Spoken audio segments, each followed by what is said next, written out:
Joe Biden has become President of the United States at the most divided time in the country's living memory, and he has marketed himself as a unifying figure, stating at his inauguration that he wants to end America's uncivil war. His first 24 hours as president, however, make me doubt whether he will accomplish this, and feel more like a victory lap than an attempt at nationwide reconciliation.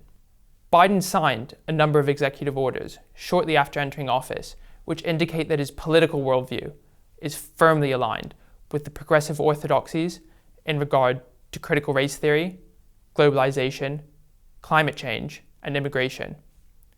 Many are relieved by this and view it as a return to normalcy after 4 turbulent years of Trump.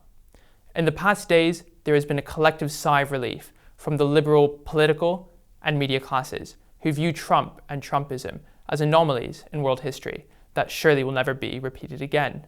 Democracy has triumphed, they say, and now the inevitable march towards the ideal society can continue. The ideal society, of course, being defined in relation to their own political beliefs.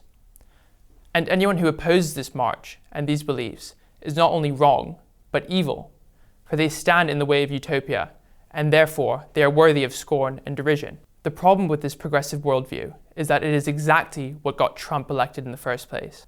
The Democrats seem to have learned none of the valuable lessons from their defeat in 2016. One of which is that characterizing half the country as, in Hillary Clinton's words, a basket of deplorables, for the simple reason that they hold different political and moral beliefs, is a recipe for division. It is bound to result, in the long run, in either tyranny and domination or defeat. Instead, they have taken their electoral victory as evidence that their worldview is morally superior and that their divisive tactics are justified. This moralization of politics, which Biden shows no sign of turning from, is a major humanitarian failure, as it denies the reality that good and evil do not cut across political lines, but through every single human heart. Furthermore, in the words of the 19th century Russian novelist Fyodor Dostoevsky, who was well acquainted with political utopianism, it is very easy to love mankind in general by passing progressive legislation and demonizing those who oppose it, but it is very difficult to love humans in particular, recognizing that someone can disagree with you politically and still be a decent person. If Biden wants to unite America, he should put aside partisan progressive causes, which aim to save all of humanity, and instead concentrate on loving each individual human, even those with whom he disagrees. In practical terms, this means standing up for free speech and ending the marginalization of those with reasoned political views that are deemed unacceptable by those in power, a process which has only been accelerated by big tech censorship. Big tech should be regulated so that freedom of speech and expression are reaffirmed, not only as dispassionate legal principles, but ecstatically as foundational moral principles that facilitate robust public debate and actual progress.